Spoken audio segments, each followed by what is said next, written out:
नमस्कार दोस्तों।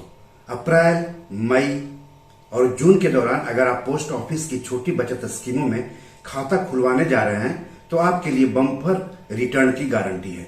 एपिसोड को अंत तक देखिए, आपको किस स्कीम पर कितना फायदा मिल रहा है ये सब हम आपको आगे बताएंगे। तो केंद्र सरकार ने इस साल अप्रैल, मई और जून के दौरान इन स्कीम्स में खाता खुलवाने पर कितना ब्याज मिलेगा इसकी घोषणा कर दी है। निवेशक ब्याज दरों में बढ़ोतरी की उम्मीद कर रहे थे। सरकार ने पोस्ट ऑफिस बचत खाता और पीपीएफ को छोड़कर सभी स्कीम की ब्याज दर बढ़ा दी है। अब पोस्ट ऑफिस में कौन कौन सी स्कीम है उसका नाम भी आप जान लीजिए।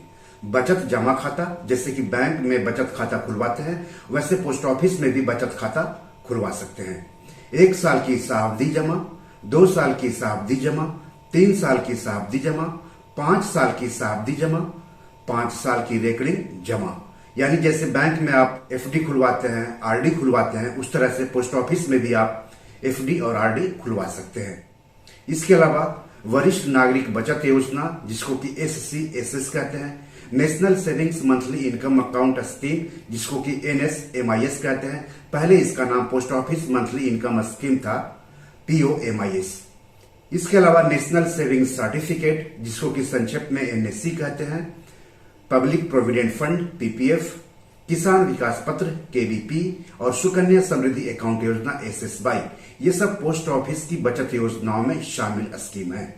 और इन पर केंद्र सरकार ने अप्रैल, मई, जून के दौरान खाता खुलवाने पर ब्याज दरों में बढ़ोतरी कर दी है, पीपीएफ और पोस्ट ऑफिस बचत खाता को छोड़ करके। एक बात और आपको मैं बता दे रहा हूं कि वरिष्ठ नागरिक बचत योजना यानी एससी एसएस और मंथली इनकम अकाउंट स्कीम यानी एमआईएस में पैसा लगाने वालों को 1 अप्रैल से ब्याज बढ़ोतरी के अलावा एक और फायदा सरकार दे रही है। आगे इस फायदा के बारे में भी हम चर्चा करेंगे। तो चलिए जान लेते हैं कि पोस्ट ऑफिस की इन स्कीम में इस साल अप्रैल, मई, जून में खाता खुलवाने पर जनवरी, फरवरी, मार्च के मुकाबले कितना ब्याज मिलेगा।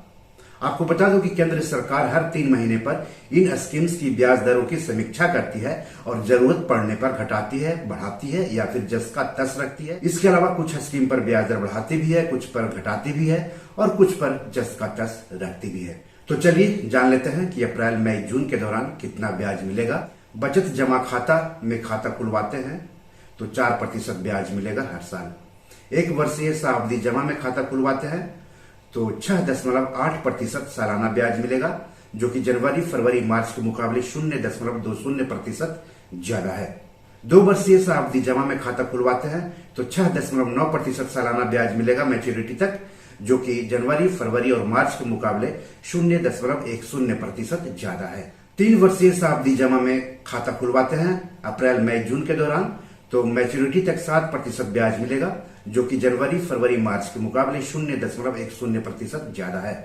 5 वर्षीय सावधि जमा में अगर आप खाता खुलवाते हैं अप्रैल, मई, जून के दौरान तो 7.5% ब्याज मिलेगा, जो कि जनवरी, फरवरी, मार्च के मुकाबले 0.50% ज्यादा है।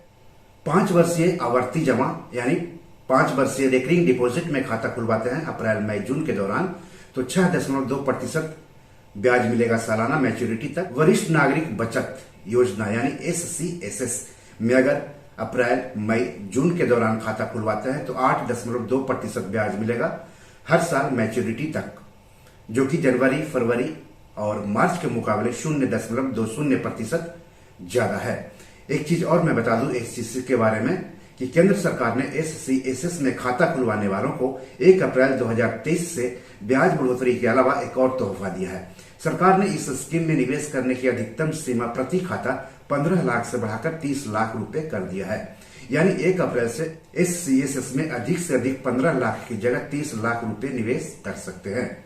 इसमें एक बार में ही निवेश करना होता है और हर 3 महीने पर ब्याज का भुगतान होता है। अप्रैल, मई, जून के दौरान अगर national savings monthly income scheme, जिसका पुराना नाम post office monthly income scheme है, उसमें खाता खुलवाते हैं तो 7.4% ब्याज मिलेगा मैच्योरिटी तक, जो कि जनवरी, फरवरी और मार्च के मुकाबले 0.30% ज्यादा है। इसमें आपको हर महीने ब्याज मिलेगा। इसका एक और फायदा हम आपको बता रहे हैं कि केंद्र सरकार ने एमआईएस खाता खुलवाने वालों को इस साल 1 अप्रैल से दोहरा फायदा दिया है। एक तरफ ब्याज में बढ़ोतरी की गई है, वहीं इसमें निवेश की अधिकतम सीमा भी बढ़ा दी है। इस स्कीम में 1 अप्रैल 2023 से सिंगल अकाउंट के जरिए 9 लाख रुपए और ज्वाइंट अकाउंट के जरिए 18 लाख रुपए तक जमा किए जा सकते हैं। पहले यह लिमिट सिंगल अकाउंट के मामले में 4.5 लाख रुपए थी और ज्वाइंट अकाउंट के मामले में 9 लाख रुपए थी। तो इस तरह से SC/SS और POMIS में खाता खुलवाने वालों को दोहरा फायदा मिल रहा है अगर आप अप्रैल, मई और जून के दौरान खाता खुलवाते हैं तब। 5 वर्षीय राष्ट्रीय बचत पत्र यानी नेशनल सेविंग्स सर्टिफिकेट, उसमें अगर अप्रैल, मई और जून के दौरान खाता खुलवाएंगे तो मैच्योरिटी तक आपको हर साल 7.7% ब्याज मिलेगा, यानी जनवरी, फरवरी और मार्च के मुकाबले 0.70% ब्याज आपको ज्यादा मिलेगा अगर अप्रैल, मई, जून में खाता खुलवाते हैं तब। और इसमें जो आपको ब्याज मिलेगा उस पर TDS नहीं कटेगा। सार्वजनिक भविष्य निधि PPF यह स्मॉल सेविंग्स स्कीम की सबसे लोकप्रिय स्कीम है। इसमें अगर आप अप्रैल, मई, जून के दौरान खाता खुलवाते हैं तो मैच्योरिटी तक हर साल 7.1% ब्याज मिलेगा। जनवरी, फरवरी, मार्च में भी जिन्होंने खाता खुलवाए थे उनको भी 7.1% ही ब्याज मिल रहा है मैच्योरिटी तक। किसान विकास पत्र KVP, इसमें अगर आप अप्रैल, मई और जून के दौरान खाता खुलवाते हैं तो मैच्योरिटी तक 7.5% ब्याज मिलेगा हर साल और इसमें 115 महीने में आपका पैसा डबल हो जाएगा, आपका पैसा मैच्योर होगा। जबकि जनवरी, फरवरी, मार्च में अगर आपने इस खाते में पैसा लगाया होता तो 7.2% ब्याज मिलता मैच्योरिटी तक और इसमें आपका पैसा 120 महीने में डबल होता। सुकन्या समृद्धि योजना, बेटियों के लिए अगर आप पैसा जमा करना चाहते हैं तो सुकन्या समृद्धि योजना एक बेहतर विकल्प है। इसमें पैसे सुरक्षित रहते हैं और मैच्योरिटी तक अच्छा खासा पैसा जमा हो जाता है, जो कि आपके बेटियों को हायर एजुकेशन दिलाने में मदद कर सकता है। इसके अलावा आपकी बेटियों की शादी में मदद कर सकता है। तो अप्रैल, मई और जून के दौरान अगर SSY में खाता खुलवाते हैं तो हर साल मैच्योरिटी तक 8% ब्याज मिलेगा। अगर जनवरी, फरवरी, मार्च में इसमें खाता खुलवाते तो मैच्योरिटी तक हर साल 7.6% ही ब्याज मिलता, यानी अप्रैल, मई और जून में जनवरी, फरवरी, मार्च के मुकाबले 0.40% ज्यादा ब्याज मिल रहा है सुकन्या समृद्धि योजना पर।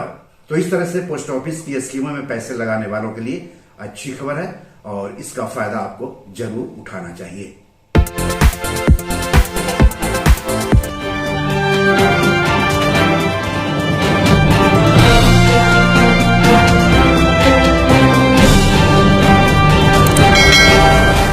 दोस्तों, ये मेरी 7 किताब है जो कि amazon.com पर पब्लिश है। आप इसे डाउनलोड करके पढ़ सकते हैं। इन किताबों के लिंक्स इस वीडियो के डिस्क्रिप्शन में दिए हुए हैं। इन 7 किताबों में से 5 किताब मनी मैनेजमेंट पर है, यानी पैसा निवेश करके अधिक पैसा कैसे कमाएं पर आधारित है।